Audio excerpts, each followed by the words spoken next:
Hey, it's Jason from Pro Guitar Studio. Welcome back. So today we're going to take a look at triads. Now, there's a whole bunch to unpack in this lesson, so if you're new to triads, you might just want to take a little portion of this lesson, but I thought I'd put together a nice compilation of chords in a way that I might play it in a song. So what I want to do is put together an ascending list, or ascending pattern of basically 4 chords. So we have A, D, G, E minor. So those 4 chords throughout.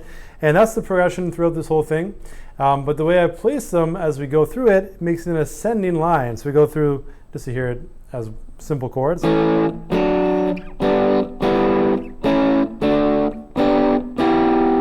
we're doing the notes from those chords ascending up the fretboard, okay? Now you can make lines like this in a descending fashion. You could do a whole range of things. You can do them where you have just one placement, right? So one spot, you could just do, and then you repeat. You could do here. Now you can go higher up. You could do something the same way, but a descending pattern, and then you could do. So there's a whole range of ways you could do this. If you have a song to put this together with, like someone else who's playing guitar and they have the chords, you can use your own creativity to find a way that fits into the actual piece, right?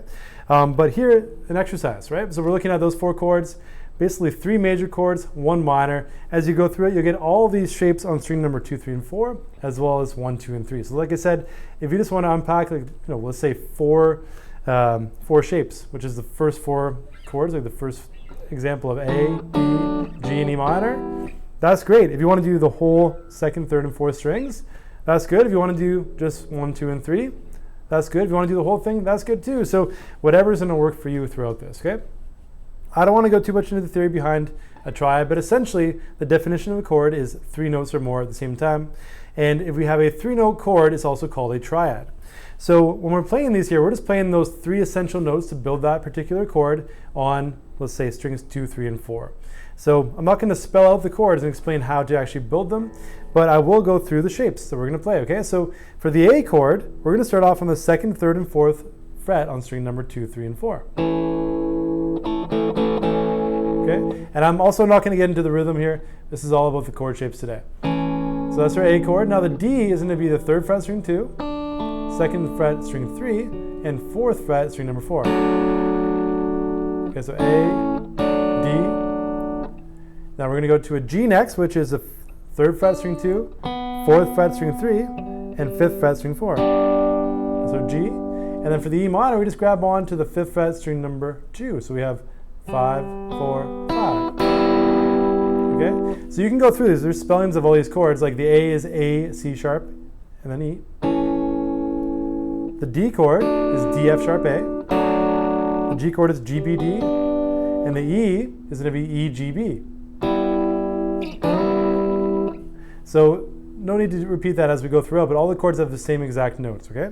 So even if we're looking at the 6-string chords like this, they have the same notes, we're just doubling up notes within them, okay? So the first shapes, 2nd set, 5, 6, 7, so starting on string 2. For the D is 7, 7, 7. For the G, it's 8, 7, 9. So I'm starting on string 2 again, 8, 7, 9. And for the E minor, it's 8, 9, 9. So.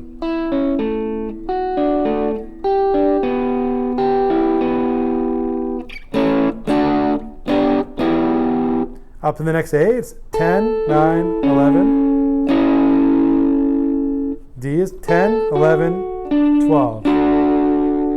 G is 12, 12, 12. E minor is 12, 12, 14.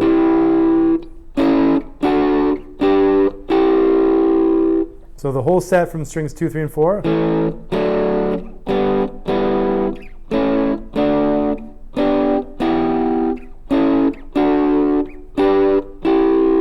So a lot to take in there. There's so much going on, right? But if you slow things down, just look at my fingers. If you're interested in a particular shape, that helps. But also, if you're a student here, you also get the PDF. So don't forget to go to the student area and actually download that PDF so you can actually visualize the shapes as I'm going through them.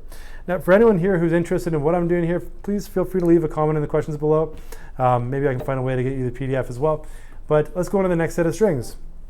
So for the A chord on strings 1, 2, and 3, we're going to go open, 2, and 2. And I'm starting on the higher string as I number these, just in case I'm confusing anyone. For the D, it's 2, 3, 2. So the G is 3, 3, 4. E minor is 3, 5, 4.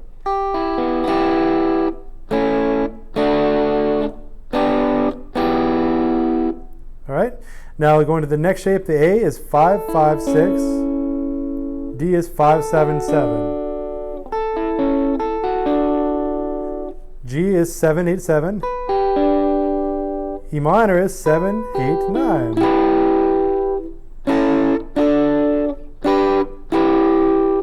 Okay, next shape, A is going to be 9, 10, 9. D is 10, 10, 11. G is 10, 12, 12. E minor is 12, 12, 12.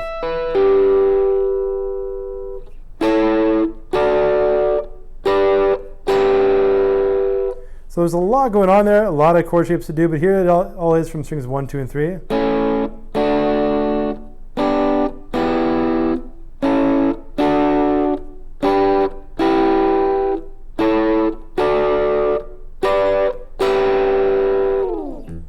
So there you have it, a whole range of ways to play through, and 6 ways, I guess to be exact, to play through our A, D, G, and E minor chords. And so that's just a nice variation you can play with.